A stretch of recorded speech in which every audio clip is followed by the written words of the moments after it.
بسم اللہ الرحمن الرحیم رب اشرح لی صدری ویسر لی امری واحلل عقدۃ من لسانی یفقهوا قولی اما بعد فقط قال سبحانہ وتعالی یا ایہا الذین آمنوا اتقوا اللہ وکونوا مع الصابرین۔ صلوات پڑھیں محمد وعلی محمد۔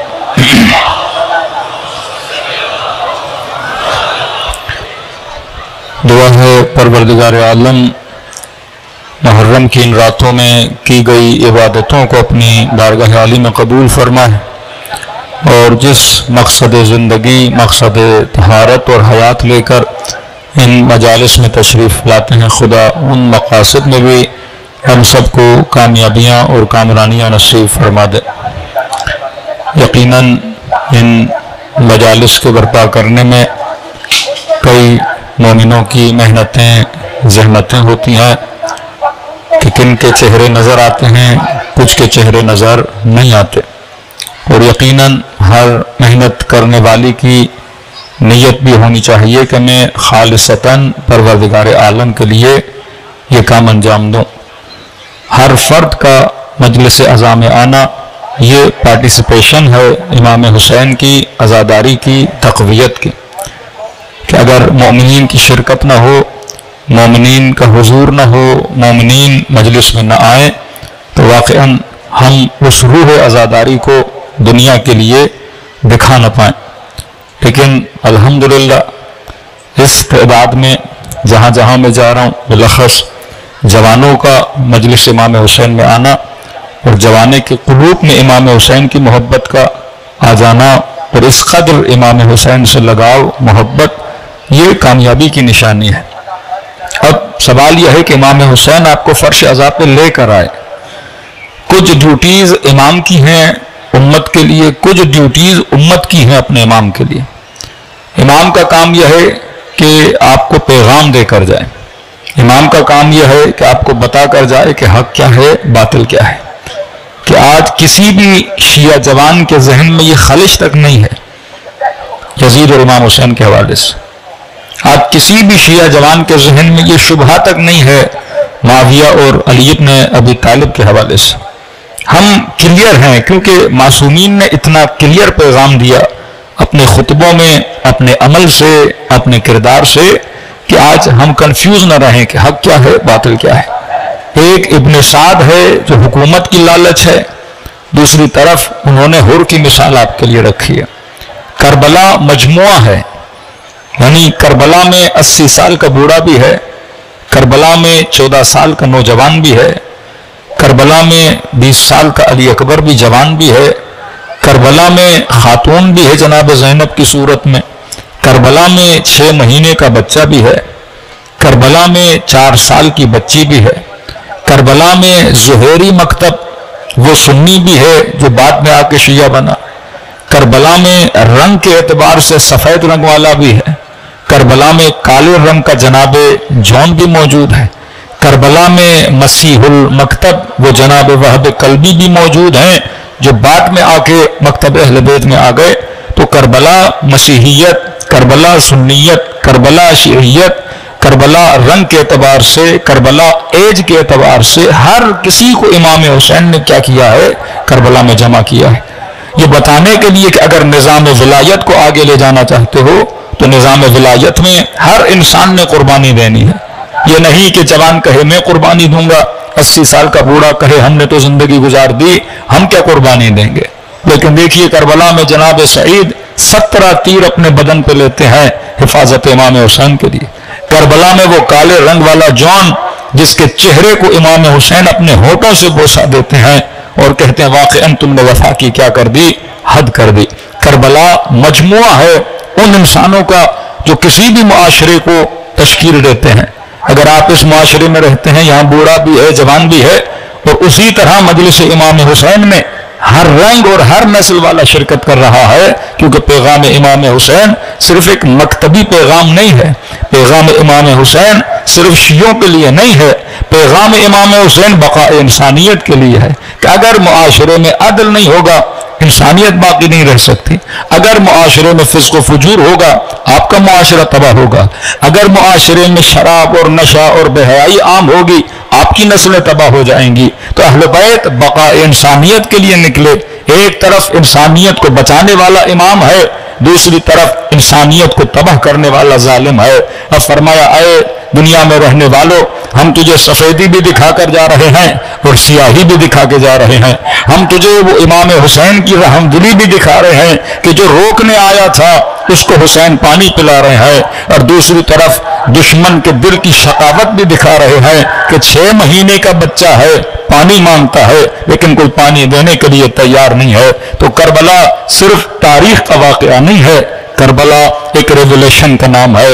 اب 1400 سال کے فاصلے کے بعد آپ سب نے ایک نعرہ مارا لبیک یا حسین، کہ مولا حسین ہم آپ کے بلانے پر آنے کے لیے تیار ہیں۔ مطلب جب آپ حج پہ جاتے ہو تو کہتے ہو لبیک اللہم لبیک، اے خدا تو نے بلایا ہم آ گئے۔ مجلسوں میں آ کر کہتے ہیں لبیک یا حسین، مولا حسین آپ نے فرش عزا پہ بلایا میں آ گیا۔ تو یہ بلاوا صرف مجلس فرش عزا کی حد تک محدود نہیں ہے، یہ بلاوا پوری زندگی کے لیے ہے کہ واقعاً میری زندگی ایسی ہے کہ میں امام حسین کے سامنے اسی طرح چمک سکوں جس طرح اصحاب امام حسین چمکے تھے۔ تو ہم نے کچھ صفات بتائیں، اب صفات اتنی ہیں کہ واقعاً ایک اشرے میں گنجائش نہیں ہوتی، ہر صفت کو کھول کے جوان کو سمجھانا پڑتا ہے کہ ہم نے کہا پہلی صفت بصیرت ہے۔ جب تک یہ بصیرت نہیں تب تک انسان کو حق و باطل کی تلاش نہیں ہے۔ آج دیکھیے عمان میں، عمان عرب کنٹریز کے حوالے سے وہ واحد ملک ہے جہاں پہ بہت پیسفل لوگ ہیں، کیونکہ وہاں پہ اکثر جن کا مذہب اور مکتب ہے وہ عبادی بولتے ہیں، ان کو مالکی المکتب ہے، شیعوں کی طرح ہاتھ کھول کے نماز پڑھتے ہیں۔ وہاں کسی بھی مسجد سے اذان آئے ذرہ برابر بھی تعصب نہیں ہے کہ کون ہاتھ باندھ کے نماز پڑھ رہا ہے کون ہاتھ کھول کے نماز پڑھ رہا ہے۔ یعنی واحد عرب ملک ہے جہاں شیعہ سکون سے رہتے ہیں، اور آج اٹیک بھی اسی ملک میں ہوا ہے شیعوں پر، جہاں پہ سوچ بھی نہیں سکتا کہ عمان میں بھی کسی شیعہ پہ اٹیک ہو سکتا ہے۔ مطلب آج بھی ذکر امام حسین ان کو کھٹک رہا ہے، آج بھی وجود شیعت ان کو کھٹک رہا ہے، کہ ابن عباس کہتے ہیں کہ علی کا وجود بعض لوگوں کے لیے باعث تکلیف تھا، کیونکہ اگر اچھے سے اچھا بندہ موجود ہوگا تو لوگ بروں کو تانا دیں گے، لیکن اگر اچھائی نہیں ہوگی تو برے کو کوئی تانا نہیں دے گا۔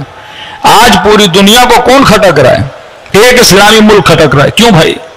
کہ بھائی کسی کو پرابلم نہیں ہے، سارے صلح کرنے کے لیے تیار ہیں، سارے اسرائیل کو ماننے کے لیے تیار ہیں۔ یہ ایک ہی ملک ہے جو لوگوں کو جگانا شروع کر دیتا ہے، یہ ایک ہی قوم ہے جو لوگوں کو جگانا شروع کر دیتی ہے، ورنہ ہر طریقے سے انہوں نے سب کو منوا لیا تھا۔ یہ آپ مذاق مت سمجھیں کہ اچانک سے مثلا انہوں نے اٹیک کر دیا اسرائیل پر اور جس کے ریئیکشن میں اسرائیل نے اتنا بڑا جواب دیا، نہیں، یہ اسی لیے کیا گیا کیونکہ اگر وہ اٹیک نہ ہوتا اور آج اتنی شہادتیں ہو گئیں تو آج شرم آتی ہے بعض ملکوں کو یہ کہنے کے لیے کہ ہم اسرائیل کو ماننے کے لیے تیار ہیں۔ تو ایک اچھے انسان کا ہونا برے کے لیے بہت باعث خطرناک ہوتا ہے۔ ایک اچھا کسی کے لیے گالی بن جاتا ہے کہ لوگ بار بار کہتے ہیں کہ آپ چور ہو فلاں کی وجہ سے، آپ فاسق ہو فلاں کو دیکھو، آپ عبادت نہیں کرتے فلاں کو دیکھو۔ تو وجود اہل بیت حکمرانوں کو کھٹکتا تھا، تبھی حالانکہ اہل بیت نے کوئی لشکر کشی نہیں کی۔ آپ چوتھے امام کے بعد دیکھیں کسی امام نے لشکر کشی نہیں کی، پھر اہل بیت کو قتل کیوں کرتے تھے، پھر اہل بیت کو مارتے کیوں تھے؟ صرف ان کی فلسفی کی وجہ سے۔ وہ فلسفی تھی امر بالمعروف اور نہی عن المنکر۔ آج ہمارے بعض نادان خطیب اس چیز کی مخالفت کرتے ہیں، ارے معاشرے میں اچھائی نہیں ہوگی تو حسینیت کس طرح بات نظر کس طرح آئے گی، ولایت امیر المومنین کس طرح نظر آئے گی؟ ایک زندہ معاشرہ وہ ہوتا ہے جس میں اس کا دین زندہ ہو، ایک زندہ معاشرہ وہ ہوتا ہے جس میں اس کی ثقافت زندہ ہو۔ اگر ثقافت زینبی، اگر ثقافت حسینی ہمارے معاشرے میں نہیں تو کچھ بھی نہیں۔ مسئلہ اس چیز سے نہیں ہے، آپ انگلینڈ چلے جائیے، جتنے جلوس نکالیے امام حسین کے علم بھی اٹھائیے، ان کو مسئلہ نام حسین سے نہیں ہے، لیکن اسی جلوس میں فلسطین کا جھنڈا لے کے نکالے ان کو مسئلہ ہے۔ کہتے ہیں ہسٹری کے نعرے مارو لیکن اس کو آج پہ امپلیمنٹ نہیں کرو۔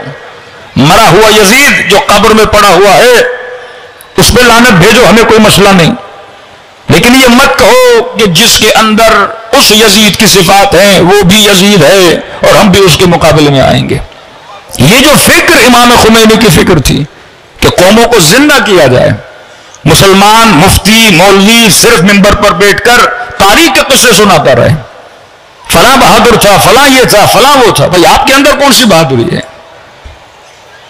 آج ہم یہ پڑھیں کہ امیر المومنین نے 1000 رکعت نماز پڑھی اور اس خطیب کو یہ شرم نہ آئے کہ میرا جوان 17 رکعت نماز نہیں پڑھتا. آج ہم سیدہ زینب کی چادر کی تو بات کریں کہ ہم شیعہ سوسائٹیوں میں گاڑیوں میں نہیں جاتے، یہی انچولی، یہی نیو رضویہ، یہی جعفر تیار، یہی آپ کا سولجر بازار. کیا ایک خطیب گاڑی سے نہیں آتا؟ کیا اسے نہیں پتا کہ معاشرے کے حجاب کی صورتحال کیا ہے؟ کیا ہمیں نہیں پتا کہ ہمارے بچے یونیورسٹیز میں جاتے ہیں وہاں پہ کیا معاملات ہیں؟ کیا ہمیں نہیں پتا آفس میں جو لوگ کام کرتے ہیں ان کے معاملات کے کیا حال ہیں؟ لوگوں کے سوالوں سے پتا لگتا ہے کہ معاشرے میں کون سی بیماریاں ہیں. اور میں منبر پر سیدہ زینب کی چادر پہ تو پڑھوں لیکن یہ درد میرے دل میں نہ ہو کہ قوم کی کسی بچی کے سر سے چادر آج اتر رہی ہے. میں امیر المومنین کی نماز پہ تو پڑھوں، 4 شعر بھی لوگوں کو سناؤں، لیکن یہ درد نہ ہو کہ آج کا جوان 17 رکعت نماز بھی نہیں پڑھ پا رہا، کہ معاشرہ دن بدن پیچھے چلتا جا رہا ہے. کہ ایک بچہ یونیورسٹی جائے تو دیندار 4 سال کے بعد نکلے تو اس کا دین ختم ہو جائے. آج یہ ماحول آپ کی یونیورسٹیز کا بنا دیا گیا، یہ ماحول سوسائٹیز کا بنا دیا گیا کہ بڑی آسانی سے کوئی بولے کہ مولانا نامحرموں کے ساتھ اتنے تعلقات ہیں، کبھی کبھی نہ لگے، حسن حسن نہ لگے، یہ پہچان ہی ختم ہو جائے. تو یہ دین مردہ ہو چکا ہے. پھر صرف شعار دین باقی رہے گا کہ جس طرح آج برملا پاکستان کا مطلب کیا کہ لا الہ الا اللہ. تو نعرے مارنے میں کیا ہے کہ پاکستان کا مطلب یہ، لیکن وہ مطلب کیا آپ کو نظر بھی آتا ہے کہ نہیں؟ تبھی ہمیشہ آغا قراتی کہتے ہیں نعرہ مارنا، ادعا کرنا. اس پر بھی روایتیں ہیں کہ مدعی کون ہوتا ہے، میں نے پچھلے سال پڑھا تھا. ادعا کرنا دنیا کا آسان ترین کام ہے.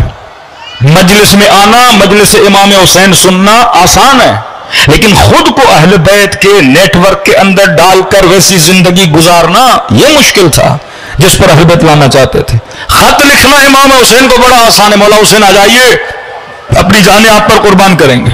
لیکن کتنے لوگ تھے جناب مسلم ابن عقیل کے پیچھے؟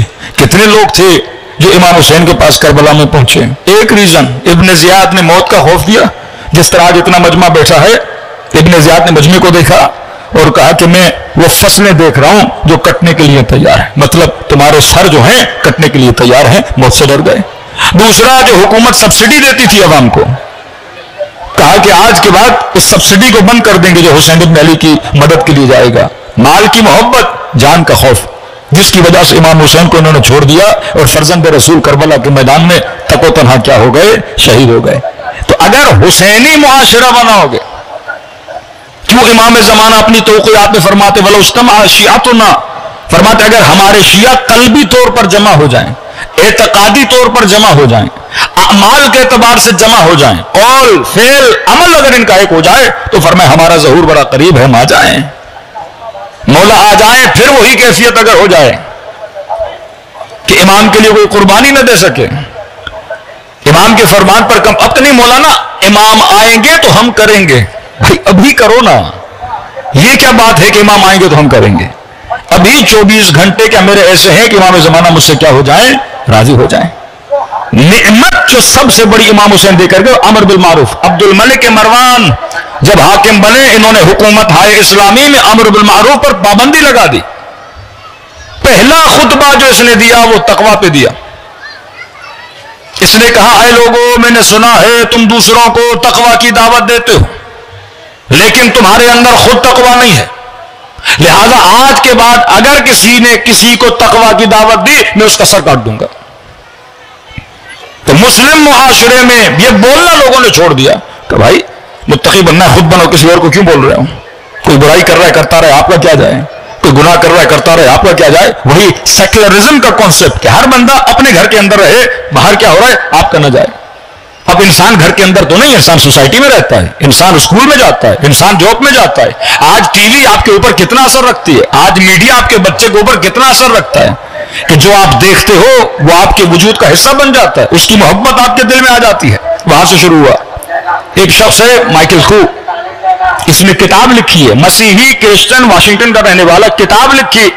اس کا ترجمہ پرشن میں مجھے نہیں پتا اردو میں ہوا کہ نہیں، مختلف زبانوں میں اس کی کتاب کا ترجمہ ہوا. کتاب کا ٹاپک ہے امر بالمعروف والنہی عن المنکر.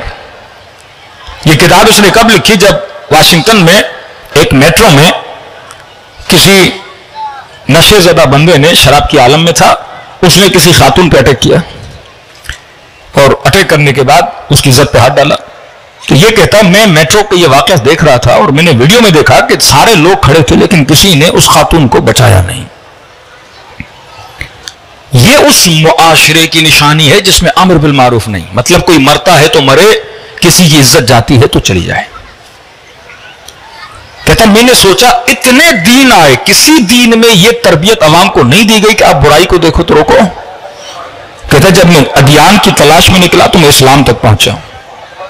اسلام میں جب میں نے اسٹڈی کیا کہ کس نے امر بالمعروف کو اتنا اونچا کیا تو میں نے اہل بیت تک پہنچا، اور اہل بیت تک پہنچنے کے بعد میں کربلا میں حسین ابن علی تک پہنچا کہ امت دیکھ رہی تھی نبی کے نواسے کو کاٹا جا رہا تھا، امت دیکھ رہی تھی اور لئی حسین کے ہونٹوں پہ چھڑی مار رہا تھا، امت دیکھ رہی تھی اور نبی کی نواسیوں کو شام کی بازاروں میں لایا جا رہا تھا. یہ نشانی ایک مردہ معاشرے کی. امام حسین شہید ہو کے بتانا چاہتے ہیں اگر تمہاری نسلوں میں اچھائی اور برائی کی تمیز ختم ہو گئی، جس طرح آپ کے حکمرانوں میں اچھائی اور برائی کی تمیز ختم ہو چکی ہے، اگر معاشرے میں برے کو برا نہ بولا گیا، اب برے کو برے بولنے کا مطلب یہ نہیں کہ آپ اصلاحاً اس کو بولیں کہ جناب جو آپ کر رہے ہیں یہ غلط ہے، باقی آپ جانے اللہ کا معاملہ جانے. کم از کم اچھائی کو تو علم کرو، بلند کرو. کہ آج جس گھر پہ علم لگا ہے اس گھر کے نیچے رہنے والوں میں ادب عباس ہونا چاہیے. آج جو خاتون سیدہ زینب کا نام لیتی ہے اس کے وجود میں حیاء زینبی ہونی چاہیے. آج جو جوان جناب علی اکبر کا نوحہ پڑھتا ہے جناب علی اکبر والی بصیرت بھی ہونی چاہیے. آج جو جناب حر کے مسائب پہ رہتا ہے اس کے وجود میں اطاعت امام ویسی ہو جیسے جناب حر میں تھی، ادب حر اس کے وجود میں ہونا چاہیے. آج اگر جناب جون پہ کوئی ہو رہا ہے تو خود کو اتنا قابل بنائے کہ وہ غلام امام زمانہ بن سکے. تو فرمایا اگر چاہتے ہو اصحاب امام حسین کی طرح چمکو تو تمہارے وجود میں صفات اصحاب امام حسین آنی چاہیے. تبھی فرمایا السلمان منا اہل البیت، یہ رسول خدا کے جملے ہیں، یہ امیر المومنین کے جملے ہیں، منا اہل البیت. اب لگاؤ فتویٰ کہ رسول اللہ سلمان کو منا اہل البیت کیوں کہا؟ اہل البیت صفت کا نام ہے. منا اہل البیت سید نہیں، بنو ہاشم نہیں، لیکن کہا منا اہل البیت. جس طرح قرآن میں ہے نا کہ وہ شخص کیا تھا؟ آل فرعون میں سے تھا، حالانکہ فرعون کا بچہ نہیں تھا، لیکن کہا من آل فرعون، رجل من آل فرعون. آل فرعون کا مطلب کیا ہے؟ جو فرعونی نظریے پہ عمل رکھے وہ آل فرعون کہا جاتا ہے. سلمان کو کیوں کہا منا اہل البیت کا؟ جب جب سلمان کو دیکھو گے تجھے تب تب علی کی یاد آئے گی. مطلب یہ 100% کس کے نظریے پہ چلتا تھا؟ امیر المومنین کے نظریے پہ عمل کرتا تھا. سید نہیں، بنو ہاشم نہیں، عرب نہیں، قرشی نہیں، لیکن کا منا اہل البیت کیونکہ اس کے اندر وہ صفات بن گئی. فرمایا آج اگر کوئی حسرت کھا رہا ہے کہ میں اصحاب امام حسین میں سے بنوں، فرمایا وہ صفات اپنے اندر پیدا کرو. کیوں کہا من مات علی حب آل محمد مات شہیدا؟ جو ان کی محبت میں دنیا سے چلا جائے وہ شہید ہو کے دنیا سے چلا گیا. تو وہ صفات اگر میرے اندر آ جائیں اور وہی خواہش اور طلب ہو میرے اندر کہ واقعاً اگر میرا مولا ہوتا میں جان کو قربان کرتا تو کا ملائک کہیں گے یہ دنیا سے شہید ہو کے چلا گیا. صلوات پڑھے محمد و آل محمد.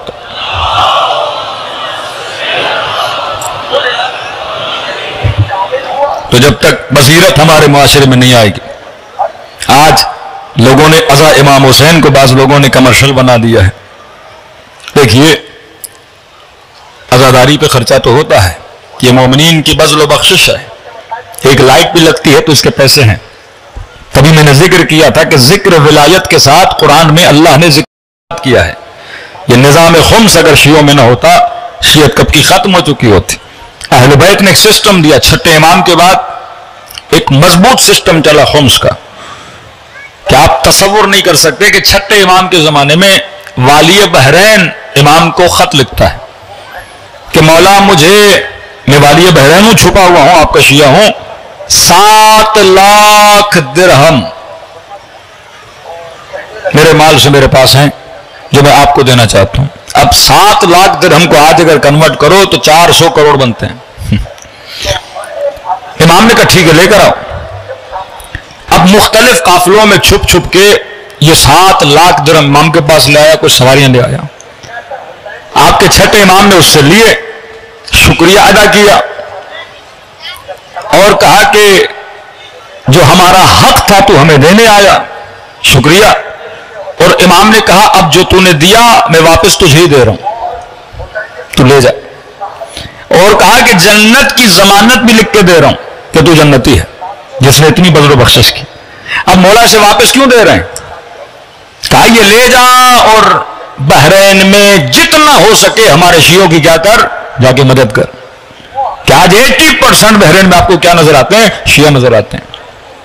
دو مومنین کا آپس میں جھگڑا ہوتا ہے، مولا کا وکیل ان میں صلح کرواتا ہے، آخر میں جھگڑا جا کے ختم ہوتا ہے 400 درہم پہ کہ ایک بندے نے 400 دینے، وہ اپنی جیب سے ان کو دیتا ہے، کہتا ہے شرط پہ میں ایک مومن کا جھگڑا ختم کر رہا ہوں، پیسے میں دے رہا ہوں، اب لڑو نہیں پیسوں کی وجہ سے، 1 لاکھ کی وجہ سے، 5 لاکھ کی وجہ سے، 10 لاکھ کی وجہ سے دو مومن لڑ رہے ہیں اور ایک سرمایہ دار کے پاس گئے کہ ہماری صلح کرائیے، کہتا ٹھیک ہے جناب آپ نے 10 لاکھ دینے ہیں، لیکن یہ نہیں کہ اپنی جیب سے نکال کے 10 لاکھ دے تاکہ ان کا جھگڑا کیا ہو جائے، ختم ہو جائے۔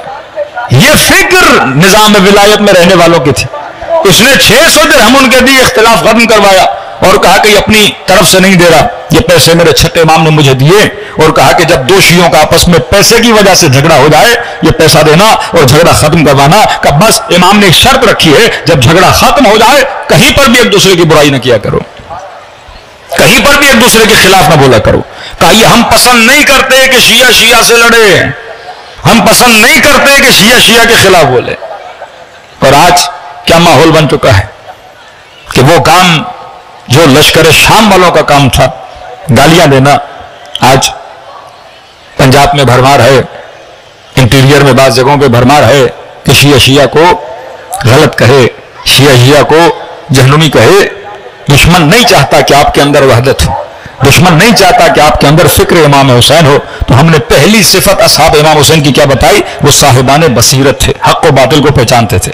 دوسری صفت ہم نے بتائی کہ وہ کار خیر کے لیے بہت تیزی سے آگے بڑھتے تھے۔ اگر پتہ چل گیا یہ نیکی ہے فوراً اس نیکی کو لو، اگر پتہ چلا نماز قضا ہیں آج سے پڑھنا شروع کر دو، اگر پتہ چلا کوئی کوتاہی ہے جس سے امام زمانہ کا دل دکھایا ہے فوراً اس کوتاہی کو دور کرو۔ میں نے کل کی مجلس میں ایک واقعہ سنایا امام زمانہ کا، IRC امام بارگاہ میں، یہاں سنا دو جن مومنین نے نہیں سنا، کہ ایران کا ایک بس ڈرائیور، ٹرک ڈرائیور کہتا ہے میں سامان لے کے مشہد سے چلا، آدھے راستے میں شدید برف باری ہوئی، یہاں تک کہ جو میری گاڑی کے وائپر تھے اب اتنی اسپیڈ سے بھی چل رہے تھے لیکن مجھے راستہ نظر نہیں آ رہا تھا۔ کہتا ہے میں نے گاڑی کو سائڈ پہ لگایا کہ برف تھوڑی کم ہو جائے پھر میں آگے بڑھوں گا۔ کہتا ہے لیکن برف باری اور شدید ہو گئی، اتنی کہ میرے انجن چلتے چلتے بند ہو گیا۔ میں میکینک تھا، ڈرا نہیں، میں نے گاڑی کے انجن کو ہاتھ وات لگایا، پانا مانا لگایا، لیکن گاڑی سٹارٹ نہیں ہوئی۔ اندر گیا، اتنی سردی، بس فرق یہ تھا کہ باہر برف برس رہی تھی، اندر برف نہیں تھی لیکن سردی ہوئی تھی، غنودگی طاری ہو گئی، آنکھیں بند ہونے لگیں۔ میں نے سوچا اب مر جاؤں گا۔ اتنے میں کہتا مجھے یاد آیا کہ ہم زندہ امام کے ماننے والے ہیں، اور میرے اندر کہتا ہے دو عادتیں تھیں، ایک نماز پڑھتا نہیں تھا، میں کبھی کبھی پڑھ لی کبھی کبھی نہیں پڑھ لی، نماز کے لیے بڑا سست تھا۔ دوسرا کہتا میرے اندر ایک گناہ کبیرہ کی عادت تھی، شرم آ رہی تھی کہ کس منہ سے مدد مانگوں اپنے مولا سے، لیکن میں نے دل میں ایک وعدہ کیا کہ مولا اگر بچا لیں گے یہاں سے، کیونکہ بچے بھی یاد آ رہے تھے، چھوٹے بچے تھے میرے، کہ مولا میں مر گیا میری اولاد کا کیا ہوگا۔ میں نے کہا مولا اگر بچا لیں گے میں وعدہ کرتا ہوں کہ نماز کی پابندی اور یہ جو گناہ کبیرہ ممبر سے بیان نہیں کر سکتا کہ اس گناہ کبیرہ کو میں انجام نہیں دوں گا۔ کہتا اتنے میں دیکھا کہ اس برف باری کے موسم میں ایک بندہ سامنے والے روڈ سے آ رہا ہے، ہاتھ میں پانا ہے۔ میں نے سمجھا شاید یہ کوئی ڈرائیور ہے، اس کی بھی گاڑی خراب ہوئی ہے، تو مجھے کہا کہ کیا ہوا؟ میں نے کہا انجن بند ہو گیا۔ انہوں نے کہا ہم ذرا ہاتھ لگاتے ہیں، آپ اسٹارٹ کریے۔ تو انہوں نے ہاتھ رکھا، گاڑی سٹارٹ ہو گئی۔ میں پریشان، جس گاڑی کو میں نے اتنا چیک کیا سٹارٹ نہیں ہو۔ میں نے کہا آپ نے کیا کیا؟ تو بس کوئی مسئلہ تھا، آپ کی گاڑی سٹارٹ ہو گئی۔ میں نے کہا دیکھیے جناب برف باری اتنی ہے، شاید 1-2 کلومیٹر آگے چلوں پھر میری گاڑی بند ہو جائے گی۔ کہا نہیں، اب یہ گاڑی آپ کو اپنے گھر تک پہنچائے گی، یہ گاڑی بند نہیں ہوگی۔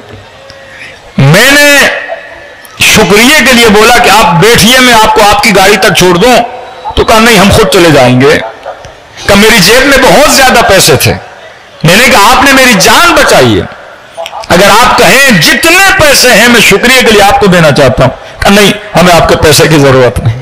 میں نے کہا بندے خدا اپنے جان بچائی ہے, میں شکریہ ادا کرنا چاہتا ہوں, یا کہیں تک چھوڑ دوں یا پیسے دے دوں, کچھ تو کروں میں آپ کے لیے. کہ کسی چیز کی ضرورت نہیں ہمیں, بس جو تو نے 2 وعدے کیے ہیں ان وعدوں پہ عمل کیا کرو. کہتا یہ کہنا تھا میری آنکھوں سے اوجھل ہو گئے. میں گاڑی سے اترا, کبھی دائیں دوڑوں کبھی بائیں دوڑوں, کبھی آگے دیکھوں کبھی پیچھے دیکھوں, لیکن کوئی شخص وہاں پہ نہیں ہے. کہتا ہے گھر تک آنکھوں سے آنسو نہیں رکے. بیوی کو بٹھایا, بچوں کو بٹھایا اور کہا دیکھو آج کے بعد زندگی ایسے گزاریں گے جیسے امام زمانہ کو پسند ہے. بیوی نے کہا میرا تو دل کب سے کر رہا تھا کہ آپ دیندار بن جائیں, لیکن آپ تھے جو دینداری پہ نہیں آتے تھے. بچوں کو سمجھایا, واقعہ بتایا, اس دن کے بعد دیندار بنا. کہتا میں جب کام پہ جاتا تھا اذان کی آواز آتی تھی, سارے ڈرائیور کھانے کے پیچھے چلے جاتے تھے. میں نماز کے لیے گیا, وہ میرا مذاق اڑانے لگے, ارے تو بڑا دیندار بن گیا ہے, پہلے تو نماز بھی نہیں پڑھتا تھا, جو پڑھتا تھا ان کا مذاق اڑاتا تھا. میں نے کہا آج کے بعد مذاق نہیں اڑاؤں گا, کیونکہ میں نے اپنے ولی خدا امام زمانہ سے کیا کیا ہے, وعدہ کیا ہے. اگر انسان مخلص ہو جائے, یہ خوشی ہے امام زمانہ کی. آپ 10 گھر بنا لو, امام کو کیا خوشی ملے گی؟ اصل خوشی یہ ہے کہ مومن انی سلم لمن سالمکم, مومن مومن کی تربیت کرے, مومن مومن کو بہتری کی طرف لے آئے. تو فرمایا دوسری صفت یہ تھی سارعوا الی الخیرات, کار خیر کے لیے جتنا ہو سکتا ہے مومن آگے بڑھے. تیسری صفت ہم نے آپ کی خدمت میں رکھی تھی, صفت یہ تھی کہ مومنین کے اندر صفت فرح ہوتی ہے, مومن خوش ہوتا ہے.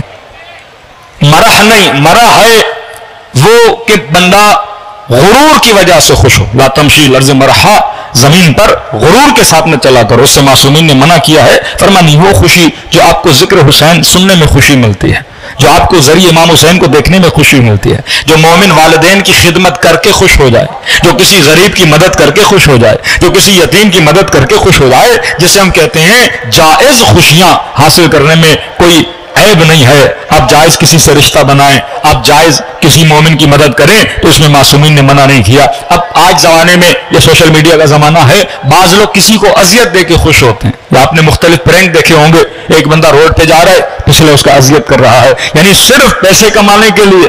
کبھی ماں باپ کو اذیتیں دیتے ہیں, کبھی روڈ پہ چلتے ہوئے لوگوں کو اذیتیں دیتے ہیں. معصومین نے سختی سے منع کیا ہے کہ کبھی ایسا نہ کیا کرو. کہتے چھٹے امام بازار میں چل رہے تھے, ایک بدبخت نے, امام چلتے تھے امام کی ابا کو کھینچ لیتا تھا, لوگ ہنستے تھے. پھر امام چلتے تھے, پھر امام کی ابا کو کھینچ لیتا تھا. اس وقت امام نے فرمایا کہ ان للہ یوم, خدا نے قیامت میں ایک دن قرار دیا ہے ان لوگوں کو عذاب دینے کے لیے جو مومن کسی مومن کو اذیت دے کے کیا ہوتا ہے, خوش ہوتا ہے. تو فرمایا ذرہ برابر کسی کو اذیت دو گے, خدا قیامت میں کیا لے گا, حساب لے گا. آج آخری مجلس ہے اور میں چاہتا ہوں اس صفت پہ گفتگو کی جائے جو کربلا میں بارز ترین تھی اور جو آج کے زمانے کی ضرورت ہے. آج میں تھوڑی سی گفتگو جوان پہ کرنا چاہتا ہوں. کربلا جوانوں کا میدان ہے. کربلا قومیں آباد ہوتی ہیں اپنے جوانوں کی وجہ سے. جن قوموں کے جوان سدھرے ہوئے ہیں وہ قومیں ترقی کرتی ہیں, جن قوموں کے جوان تباہ و برباد ہو جاتے ہیں وہ قومیں بھی تباہ و برباد ہو جاتی ہیں. آج دشمن سب سے زیادہ جس چیز پہ فوکس کرتا ہے وہ جوان پہ کرتا ہے کہ جوانوں کے دین کو چرایا جائے, جوانوں کے ایمان کو چرایا جائے. تو اب کون سا جوان ہے جو خود کو بچا سکتا ہے؟ معصومین فرماتے ہیں جوان اپنی جوانی کی قدر و قیمت کیا کرو. کہا 2 چیزیں ہیں جو جانے کے بعد تمہیں واپس نہیں ملتی. مولا وہ کون سی چیزیں ہیں؟ فرمایا ایک صحت, ایک جوانی. صحت کی قدر و قیمت جانا کرو. کسی مریض سے جا کے پوچھو کہ واقعاً صحت کی کیا قیمت ہے, اور کسی بوڑھے سے جا کے پوچھو کہ جوانی کی قیمت کیا ہے. یا لیت شباب و متى یعود, جب بوڑھے ہو جاؤ گے تو حسرت کھاؤ گے یہ جوانی واپس آ جائے. کیونکہ جوانی میں قدرت عروج پر ہوتی ہے, جوانی میں شہوات عروج پر ہوتی ہیں, جوانی میں خواہشات عروج پر ہوتی ہیں, جوانی میں پرواز عروج پر ہوتی ہے. انسان سب کچھ کرنا چاہتا ہے. فرمایا شیطان جتنا زور دیتا ہے وہ جوانی پہ دیتا ہے. جوانی میں اگر کسی نے خود کو بچا لیا, جوان کی عبادت بوڑھے کی لاکھ عبادتوں سے بہتر ہے. جوان کی نیت کسی بوڑھے کی لاکھ نیتوں سے بہتر ہے, کیونکہ جوانی میں انسان پروان چڑھتا ہے. کربلا کے میدان کا جوان جناب علی اکبر, کربلا کے میدان کا نوجوان جناب قاسم. یہ کربلا جوانوں کا میدان ہے. کسی بھی میدان میں آپ چلے جائیں سب سے پہلے جوان آگے آ جاتے ہیں. رسول خدا نے اسلام کی دعوت دی, جوان آگے تھے. خمینی صاحب نے انقلاب لایا, جوان آگے تھے. لہذا دشمن سب سے زیادہ کس پہ فوکس کرتا ہے؟ جوانوں پر. تبھی فرمایا معصومین نے کہ جوانی میں اپنے وقت کو ضائع نہ کیا کرو, وقت کو ایسی جگہ پہ گزارا کرو جس سے دنیا کا بھی فائدہ ہو, آخرت کا بھی فائدہ ہو. آج ہماری زیادہ سے زیادہ ایکٹیویٹی کیا ہے؟ جوان کے ہاتھ میں موبائل ہے. ارے یہ موبائل ٹیکنالوجی کے لیے ہے, یہ موبائل حصول علم کے لیے ہے, یہ موبائل کتابیں پڑھنے کے لیے ہے. آج ای الیکٹرک بکس آ گئی ہیں, آج ساؤنڈز میں بکس آ گئی ہیں, آج کتنا علم انٹرنیٹ پر موجود ہے. لیکن افسوس سے کہنا پڑتا ہے, آپ جا کے ریسرچ پڑھیے, گندی فلموں میں دیکھنے والوں میں پاکستان دوسرے تیسرے نمبر پر آتا ہے. پنجاب کا کوئی شہر ہے وہ پہلے نمبر پر آتا ہے, جہاں کے جوان غلاظتوں کو دیکھنے میں اپنا وقت ضائع کر رہے ہیں. گھنٹوں ہمارے گزر جاتے ہیں غلط چیزوں کو. فرمایا ہمارے شیعہ لہو اور لائب سے دور ہیں. لہو کا مطلب ایسا کام جس کا نہ فائدہ ہے نہ نقصان ہے, یعنی صبح سے شام تک بندہ لگا ہوا ہے لیکن کوئی فائدہ نہیں ہو رہا, نہ مالی فائدہ ہے نہ دینی فائدہ ہے. تبھی فرمایا من غلب عقل علی ہوا, جس بندے کا عقل ہوا و ہوس پر غالب ہو جائے, فرمایا قد افلح, یہ کامیاب ہو گیا. لیکن جس کی ہوا و ہوس سے نفس اس کے عقل پر غالب ہو جائے, فرمایا یہ دنیا میں بھی ذلیل ہو جاتا ہے, آخرت میں بھی ذلیل ہو جاتا ہے. ارے نوجوان ہے کربلا کا جناب قاسم, امام حسین پوچھ رہے قاسم کیف عندک الموت, تیرے لیے موت کیسی ہے؟ کہا چچا احلا من العسل, یہ شہد سے زیادہ میٹھی ہے. آج جوان کو سوچنا چاہیے. دیکھیے جوان تب ترقی کرے گا جب اس کی ہمت بلند ہوگی, جب وہ بڑے بڑے اہداف اپنی زندگی میں سوچے گا. اگر میری زندگی کا ہدف چھوٹا ہے میں کبھی بھی ترقی نہیں کر پاؤں گا. مثلا ایک جوان یونیورسٹی جاتا ہے, پوچھو بھائی کیوں جا رہے ہو؟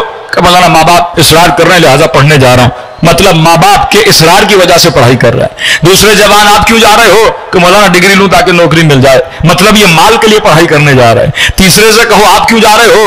کہ تاکہ علم حاصل کروں, اور علم جب حاصل ہوتا ہے تو عقل بڑھتی ہے. یہ تیسرا حصول علم کے لیے جا رہا ہے. تو چوتھے سے پوچھیے آپ کیوں جا رہے ہیں؟ وہ کہے گا کیونکہ رسول کا فرمان ہے اطلب العلم من المہد الی اللحد, علم حاصل کرو گہوارے سے لے کے قبر تک, کیونکہ علم حاصل کرنا انسان کے لیے عبادت میں شمار ہوتا ہے. لہٰذا میرا ایک لمحہ جو حصول علم کے لیے گزرے گا وہ میرا لمحہ عبادت میں گزرے گا. اب جب اس نیت سے یہ یونیورسٹی جائے گا اس کا فوکس کس پر ہوگا؟ حصول علم پر ہوگا. لیکن جو ماں باپ کے خوش کرنے کے لیے گیا, جو صرف ڈگری لینے کے لیے گیا, جو صرف کسی چیز کو دیکھنے کے لیے گیا, اب یہ یونیورسٹی میں جائے گا اپنا وقت بھی ضائع کر دے گا. فرمایا جوان اگر وقت ضائع کرے یہ واپس نہیں آتا, اگر محنت کر کے پڑھے گا, اگر ہدف اعلیٰ لے کر جائے گا تو اس کی دنیا بھی آباد. امام حسین کربلا سے نکل رہے ہیں, اپنا ہدف بتا رہے ہیں کہ ہدف بڑا, بندے کی پرواز بڑی. ہدف بتا رہے ہیں کہ میں نانا کے دین کو زندہ کرنے جا رہا ہوں اور امت سے بدعتوں کو ختم کرنے جا رہا ہوں. اگر آپ کا ہدف یہ بنا, ہدف اگر اعلیٰ بنا تو آپ محنت کر کے علم بھی حاصل کرو گے, لیکن اگر ہدف نیچے آ گیا تو آپ کی زندگی سے محنت بھی کیا ہو جائے گی؟ ختم ہو جائے گی. دوسری چیز جوانوں کے لیے فرمائے جوانوں, یہ رسول خدا کا فرمان ہے سالم تفریح کیا کرو. آج ہماری ایکٹیویٹی, جوان اگر خود کو خوش کرنے جاتا ہے, کہیں گھومنے جاتا ہے تو کہاں جا رہا ہے؟ آج تفریح ناسالم ہے کہ آپ کا بچہ 4 گھنٹے پلے اسٹیشن پہ بیٹھ جاتا ہے, 6 گھنٹے کسی ڈراموں کی سیریز پہ لگ جاتا ہے. فرمائیے وقت ضائع کر رہا ہے. سالم تفریح رسول خدا کیا کرنے جاتے تھے؟ بدن کی ایکٹیویٹیز کو انجام دیتے تھے, تیر اندازی, وہ تفریح جس کا تعلق بدن سے. کیونکہ مومن اور شیعہ کی نشانی دن میں 51 رکعت نماز پڑھتا ہے, یہ بدن کی ایکٹیویٹی ہے. مطلب ذکر خدا بھی ہے, بدن کی ایکٹیویٹی بھی ہے کہ مومن سالم تفریح کرے. تیسری صفت جوانوں کے لیے رسول خدا ماں باپ کو کہتے فرمایا ویلن, ویل ہو آخری زمانے کے ماں باپ پر جو اپنے بچوں کی دنیا کی تو فکر کریں گے لیکن آخرت کی فکر نہیں کریں گے. اصحاب نے کہا یا رسول اللہ یہ کن ماں باپ کی بات کر رہے ہیں, جو مشرک ہوں گے؟ کہا نہیں, میں مومنوں کی بات کر رہا ہوں. جسے یہ فکر تو ہوگی بچے کی سیمسٹر کا 1 لاکھ ادا کر رہا ہوں اور بچے سے پوچھتا ہے کہ آپ کا رزلٹ کیا آیا. اگر رزلٹ لو ہو تو غصہ شروع ہو جاتا ہے کہ میں نے اتنا پیسہ لگایا لیکن آپ کا رزلٹ کم کیوں آ رہا ہے. لیکن اسے یہ فکر نہیں کہ بیٹا صبح کی نماز پڑھ رہا ہے کہ نہیں, بیٹی حجاب کر رہی ہے کہ نہیں, یہ زبان سے اچھا کلام ادا کرتا ہے کہ نہیں. تو جب تک نسلوں کے دین کی پرواہ نہیں کریں گے تب تک نسلیں باقی نہیں رہیں گی. امام حسین کو اتنا درد ہے امت رسول کے لیے کہ یہ جملے کہہ رہے ہیں خرجت لاصلاح امتی، میں نکلا اپنے جد کی امت کی اصلاح کروں، کیونکہ اگر آج دین نہ بچا ہماری نسلوں کا، دشمن تو ہر چیز آپ کی لے چکا ہے، بس یہی دین آپ کے پاس باقی ہے۔ تو فرمایا حفاظت دین، حفاظت جوانی اس عمر میں بہت ضروری ہے۔ اگر جوانی میں اپنے ایمان کو نہ بچایا، چوتھی صفت اور آخری صفت فرمایا اے جوان، عادتیں جوانی میں اچھی بناؤ، کیونکہ اگر جوانی میں بری عادت ہو گئی، آپ کی اس وقت کی عادتیں بڑھاپے تک آپ کے ساتھ چلیں گی۔ جس طرح آپ مجلس میں آتے ہو آپ کی عادت بن چکی ہے، اب جب تک بوڑھے ہو گئے مجلس میں آؤ گے، ماتم کرتے ہو عادت بن چکی، بوڑھے ہو جاؤ گے ماتم کرتے رہو گے۔ خدا نہ خواستہ کسی جوان کو نگاہ حرام کی عادت ہے، بوڑھا ہو جائے گا، بدن میں شہوت نہیں ہوگی، لیکن کیونکہ عادت ہوگی یہ چشم چران بن جائے گا، بار بار دیکھتا رہے گا، کیونکہ جوانی کی عادت ہے کہ جو عادتیں جوانی میں بنتی ہیں وہ پختہ ہو جاتی ہیں۔ تو جوانی میں اچھی عادت بناؤ۔ کہ اچھی عادت کیسے بنائیں؟ کہ اچھے افراد کے ساتھ ہم نشینی کیا کرو، صلحاء کے ساتھ بیٹھا کرو، اچھے لوگوں کے ساتھ بیٹھا کرو، جن کے ساتھ بیٹھنے سے تجھے خدا کی یاد آئے، جن کے ساتھ بیٹھو تو اہل بیت کی یاد آئے، جن کے ساتھ بیٹھو تو اچھے اخلاق کی یاد آئے، تو ہم نشینی اچھے لوگوں کے ساتھ۔ دوسرا فرمایا فقیر ہے وہ بندہ جس کی زندگی میں محبت نہیں ہے۔ فرمایا کبھی بھی جس کی زندگی میں محبت نہیں اس کی زندگی میں غم ہے۔ تو فرمایا کسی ایسے محبوب کو ڈھونڈا کرو جو تجھے کس کی یاد دلائے؟ پروردگار عالم کی یاد دلائے، جو تمہیں کبھی میں نے اس دن کہا تھا نا، معصوم فرماتے ہیں بہترین انعام کسی مومن کے لیے ہے وہ زوج صالح ہے، وہ والدین صالح ہیں، وہ صالح بھائی ہے، وہ صالح خاندان ہے۔ تو جتنا آپ اچھوں کے ساتھ رہو گے آپ اچھا بنو گے۔ کبھی نوٹ کیا ہے 10 دن مجلس امام حسین میں آئے آپ کے وجود میں کتنی تبدیلی آ جاتی ہے، کتنی روحانیت آ جاتی ہے؟ 3 دن کربلا جاتے ہو کتنی روحانیت آ جاتی ہے؟ کیوں؟ کیونکہ اس وقت آپ ہم نشین ہو مجلس امام حسین میں، امام حسین کے عزاداروں کے، نزول ملائکہ ہو رہا ہے، نزول رحمت ہو رہا ہے، ذکر امام حسین خود رحمت ہے۔ تو فرمایا اگر اچھوں کے ساتھ ہم نشین بنو گے تو زندگی میں اثر ہوگا۔ اب شاید کوئی جوان کہے کہ مولانا آج نمی مجلس ہے اور 10 کے بعد تو ہر بندہ اپنی ایکٹیویٹی میں مشغول ہو جائے گا، ہم اس کو کنٹینیو کیسے رکھیں؟ تو ضروری نہیں صرف مجلس کو سننا انسان کو روحانیت میں ڈالتا ہے۔ ابھی آپ کو 10 دن عادت ہو گئی نا، 1 گھنٹہ کم از کم ہر مومن مجلس سنتا ہے، 10 دن جیسے ختم ہو جائیں تو اگر مجلس نہیں سن سکتے تو فرمایا کم از کم روٹین بنا دو، آدھا گھنٹہ صرف آدھا گھنٹہ میں کوئی نہ کوئی اسلامی کتاب پڑھوں گا۔ کئی کہتے ہیں مولانا کون سی کتاب سب سے اچھی ہے؟ تو میں ایک مشورہ دے رہا ہوں، اگلے سال تک زندگی رہی، ملاقات ہوئی، آپ صرف اس پہ عمل کریں اور 6 مہینے کے بعد 8 مہینے کے بعد آپ مجھے اس کا رزلٹ دیں۔ آپ روٹین بنا دیں کہ ڈیلی آدھا گھنٹہ تفسیر قرآن پڑھیں، بسم اللہ سے شروع کریں، اگلے سال تک آپ اس کے رزلٹ دیکھیے۔ ایک عالم سے بھی 1 سال میں آپ کے پاس زیادہ علم ہوگا، کسی مولوی کے پاس بھی اتنا علم نہیں ہوگا جتنا آپ کے پاس علم آ جائے گا۔ صرف تفسیر قرآن پڑھیں۔ قبلہ اپنا محسن نجفی صاحب کی تفسیر بڑی اچھی ہے، وہی اٹھا لیں، آپ کسی کی بھی تفسیر اٹھائیں، بعض تفاسیر فضائلی ہوتی ہیں، فقہی ہوتی ہیں، نہیں ایک جرنل تفسیر اٹھائیں۔ محسن نجفی صاحب کی اچھی تفسیر ہے، یا آغا قراتی کی تفسیر آ گئی ہے تو اس کو اٹھا لیں، تفسیر نور، کوئی بھی ایک تفسیر اٹھائیں، ایک کتاب خریدیں۔ قرآن آپ کو سمجھ میں آ گیا پھر نہج البلاغہ بھی سمجھ میں آئے گا، قرآن سمجھ میں آ گیا آپ بڑے سے بڑے مسلمان کے اعتراض کا جواب دے سکتے ہیں۔ ہاف این آور تفسیر قرآن کا مطالعہ کریں، اس کے نوٹ اپنی ڈائری پہ لکھیں اور اپنے وجود کے آئینے کو، اپنے وجود کی ذات کو قرآن کے آئینے میں دیکھنا شروع کریں گے، واللہ اتنا نور آئے گا جس کا کبھی آپ نے تصور نہیں کیا۔ صلوات پڑھیں محمد وآل محمد پر۔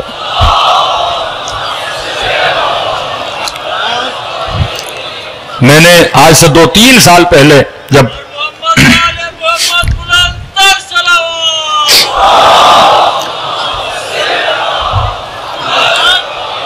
ایک نیت کی تھی اللہ کے حضور میں کہ میں تفسیر قرآن کے دروس کی ریکارڈنگ کرواؤں گا تاکہ کم از کم جوان گاڑی میں ہے تو سنتا ہوا جائے۔ ڈیلی میں نے روٹین بنائی تھی 6 منٹ تفسیر قرآن، پھر یہ توفیق سلب ہو گئی، انشاءاللہ اس کو کیا جائے گا۔ تو لیکن کچھ لیکچرز ایک مومن نے سنے، کسی ویسٹرن کنٹریز کا مومن تھا، کہنے لگا مولانا ابھی میں تقریباً 2-3 جز تک پہنچ چکا ہوں، لیکن ایسے لگتا ہے کہ جیسے میرے سینے کو کسی نے کھول دیا، اتنی نورانیت آ گئی ہے۔ کہتے ہیں زندگی میں اتنا سکون اور اتنی خوشی آئی ہے کہ اس سے پہلے میں ڈپریشن میں تھا، پتہ نہیں کن چیزوں میں پڑا ہوا تھا، لیکن کہتا اب ایک ایسی عادت ہو گئی ہے کہ اگر ڈیلی آدھا گھنٹہ تفسیر قرآن، ظاہری قرآن کو پڑھنا اور ہے، لیکن جب آپ تفسیر پڑھو گے، اس کی نورانیت پڑھو گے، قرآن سے بہتر و برتر کوئی کتاب نہیں ہے۔ آپ تفسیر پڑھو گے، فضائل اہل بیت بھی نظر آئیں گے، تاریخ بھی نظر آئے گی، فقہ بھی نظر آئے گا، اخلاق بھی نظر آئے گا، معجزات انبیاء بھی نظر آئیں گے، اور آپ کا ایک رابطہ بنے گا پروردگار عالم کے ساتھ۔ مومن کو علم سے جدا نہیں ہونا چاہیے۔ آج آپ کو تو امام زمانہ سے ملنا ہے، یہ قرآن ہے، اس کو پڑھو، آپ کی امام زمانہ کے ساتھ بھی اچھی سے اچھی دوستی بن جائے گی، اور امام زمانہ کا بھی محبوب بن جاؤ گے۔ جس کے دل میں خدا کی محبت ہے، اس کی محبت امام زمانہ کے دل میں بھی آ جاتی ہے۔ میرے عزیز، کس طرح تربیت دی امام حسین نے اپنے بچوں کو، یہ تربیت ام البنین ہے۔ جوان تھے حضرت عباس کے بھائی، سیدہ زینب فرماتے آدھی رات کا وقت تھا، میں نے دیکھا کہ عباس بھائیوں کے خیمے میں گئے۔ کچھ بھائی ہیں 21 سال کے، ام البنین یعنی 4 بیٹوں کی ماں۔ کچھ ایسے تھے کہ مثلا 6 مہینے کا تھا، 8 مہینے کا تھے، امام علی اسی سال شہید ہو گئے، یعنی جنہوں نے اپنے بابا کی صورت کو بھی نہیں دیکھا، یاد بھی نہیں تھا کہ بابا کیسے تھے۔ یہ جوان بھائی، حضرت عباس نے اپنے جوان بھائیوں کو بٹھایا، کہا بھائیو کل کیا ارادہ ہے، کیونکہ کل جنگ ہے اور شہادت ہے۔ تو کہا کہ عباس آپ بڑے ہیں، جو آپ کہیں، کیونکہ اماں نے مدینے سے نکل رہے تھے، ہمیں آپ کے حوالے کیا تھا، جو آپ کا ارادہ تو ہمارا۔ کہ یاد رکھنا کہ ہم ام البنین کے بیٹے ہیں اور حسین زہرا کا لال ہے،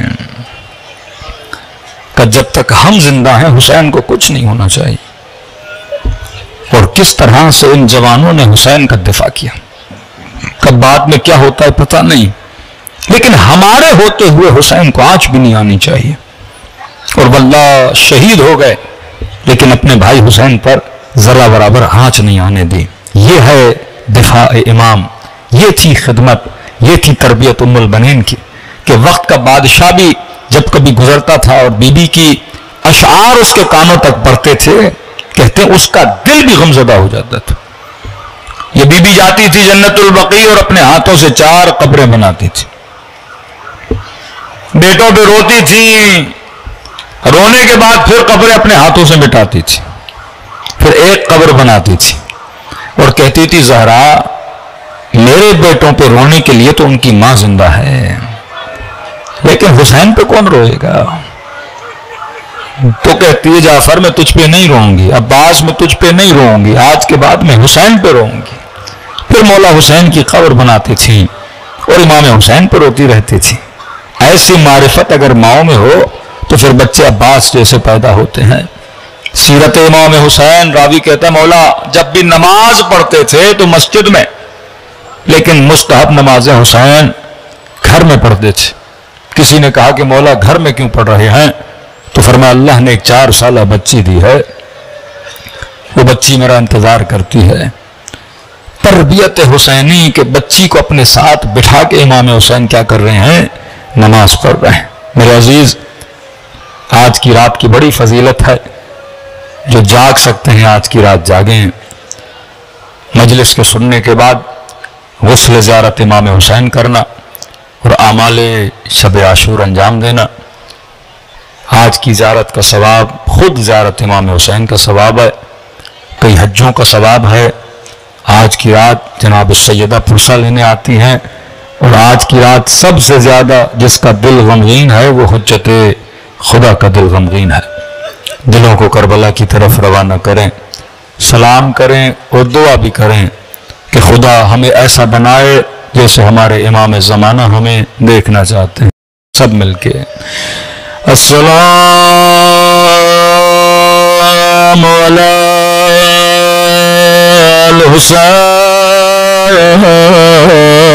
الحسین وعلی علی ابن الحسین وعلی اولاد الحسین وعلی اصحاب الحسین بلند آواز سے السلام علی الحسین وعلی علی ابن الحسین، حسین کی صدا بلند وعلی اولاد الحسین وعلی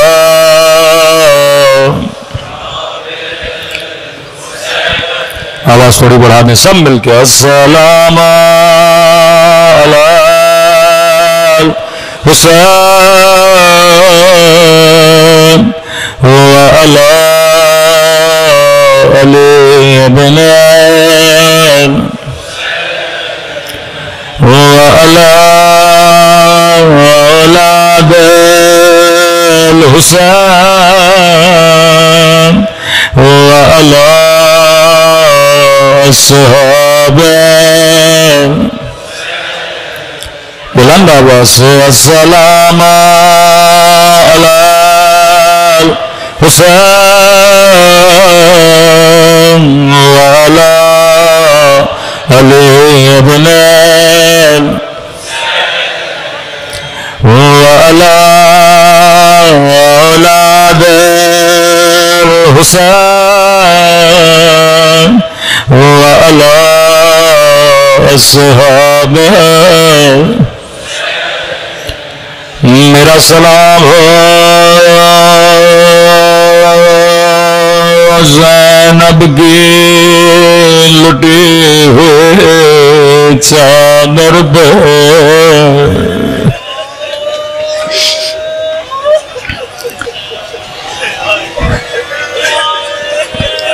یہ سلام میرے سلام نہیں فرزند زہرا امام زمانہ کے سلام چند جملے امام کی زبان سے سن کے رو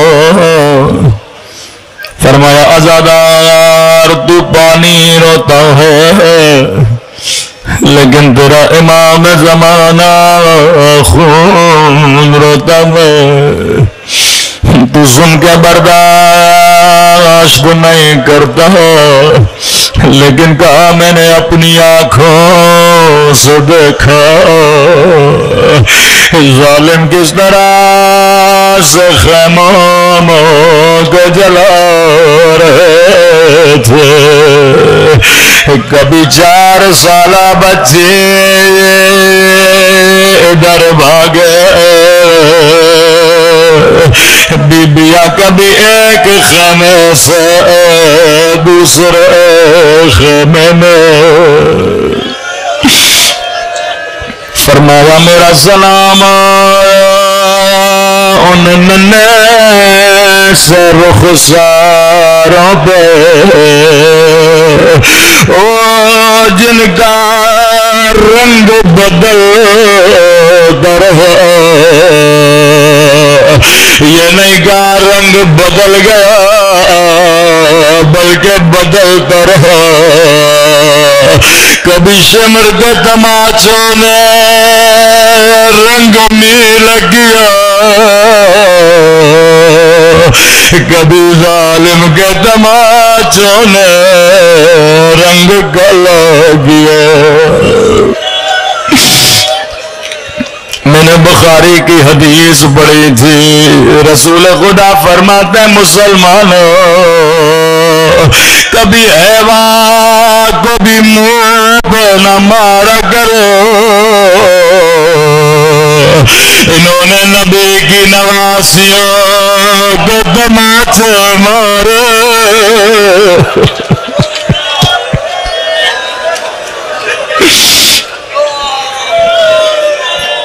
نبی نے کہا حیوانوں کے چہروں کا بھی احترام کیا کرو سنیں گے امام زمانہ کا جملہ درد محسوس کریے گا کتنی تکلیف ہے میرے مولا کو فرمایا میرا سلام ان خشک پھٹے ہوئے ہونٹوں پہ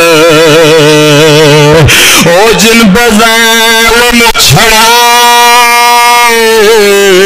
مار رہا تھا اللہ جانے بچی نو یہ ملک سے دیکھے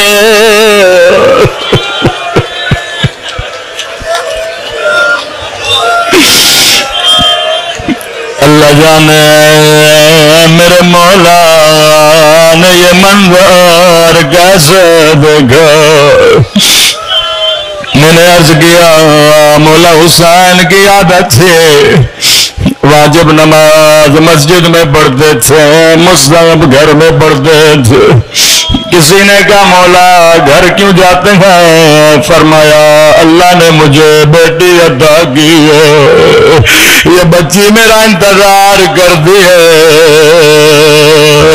عزادارو مدینے سے مکہ، مکے سے کربلا، یہ بچی جب بھی نماز پڑھتی تھی دو مصلے بچھایا کرتی تھی، ایک مصلہ اپنے لیے، ایک اپنے غریب الوطن بابا کے لیے۔ روایت کے جملے بڑے سخت ہیں۔ راوی کہتا ہے جب عصر عاشور کا وقت ہوا، سکینہ نے دو مصلے بچھائے، دعا کے لیے ہاتھوں کو اٹھایا، او میرے اللہ میرے بابا کی خیر، او میرے اللہ میرا اکبر گیا واپس نہیں آیا، میرا چچا باس گیا واپس نہیں آیا، اے خدا سکینہ کو بابا کی زیارت کرا لے۔ لیکن بچی کو کون سمجھائے؟ سکینہ ابھی بابا نہیں آئے گا۔ راوی کہتا ہے بچی کو کسی کے چلنے کی آواز آئی، 4 سالہ بچے دوڑی دوڑی خیمے سے باہر گئے، شاید میرا بابا آیا۔ سنو گے بچی نے کیا دیکھا؟ سکینہ نے دیکھا شمر ہاتھ میں خدا کسی بچی کو بابا کا قاتل نہ دکھے۔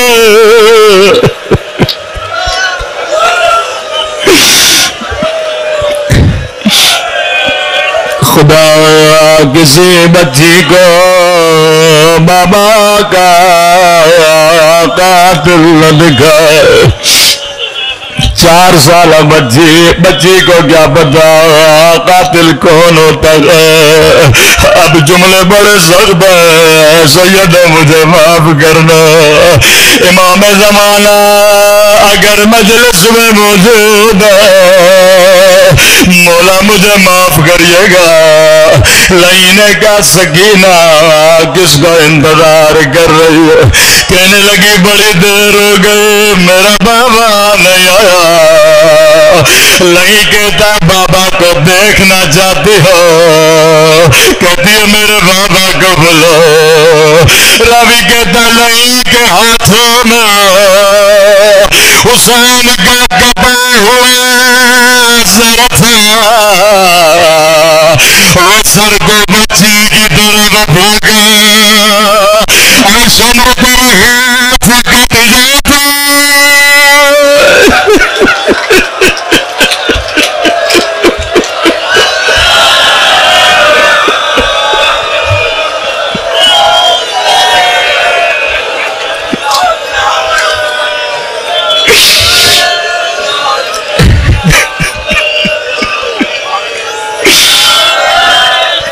شمر تیرے ہاتھ کٹ جاتے تو کبھی میرے مولا کا سر نہ پھینکتا۔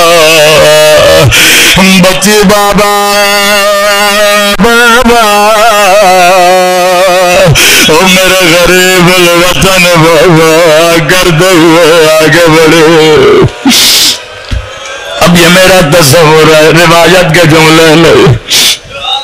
شاید بچی نے بابا سے پیار میں یہ کہا میرے غریب الوطن بابا، میرے تھکے ہوئے بابا، او بابا اکبر کا لاشا تو نے اٹھایا، عباس کے بازو تو نے اٹھائے، او قاسم کی لاش کے ٹکڑے تو نے اٹھائے، او لاشیں اٹھا اٹھا کر تھک جانے والے، او بابا 3 برس تو نے مجھے اپنے سینے پہ سلایا، آج آجا میرے سینے سکینہ بسیدہ آیت اللہ مداحی فرماتا ہے بچی بابا سے پیار کر رہے تھے یہاں سمرا کا بڑا بچی سے بابا کا سر چھینا اتنا زور سے بنا چوارو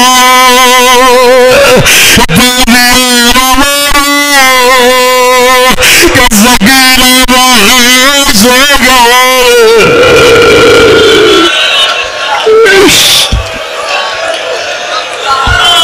قربان حسین کی 4 سالہ بچی پر زینب ڈھونڈ رہی ہے کہاں سکینہ جب خیمے میں پہنچی کیا دیکھا بچی بے ہوش کان بھی زخمی ہے نخساروں پہ نیلے نشان قدیمی ازادارو ذرا سوچ کے بتاؤ جب بچی کی آنکھیں کھلی ہوں گی پہلا سوال کیا کیا ہوگا بچی نے یہ نہیں کہا پھپھی اماں میرا بابا مر گیا بچی نے یہ نہیں کہا پھپھی اماں مجھے ظالم نے تماچے مارے بچی نے یہ بھی نہیں کہا پھپھی اماں میرے در چھیلے گئے او میری ماں بہنوں مجلس میں آنے والی ہو سنو سکینہ نے پہلا سوال کیا کیا راوی کہتا جیسے آنکھیں کھلی بابا کا نہیں پوچھا رخساروں کی شکایت نہیں کی جیسے نگاہ زینب پہ پڑے پہلا سوال کیا پھپھی اماں آپ کی چادر کہاں ہے زینب نے کہا سکینہ جو تیرا در لگا میری چادر بھی لگا ماتم سے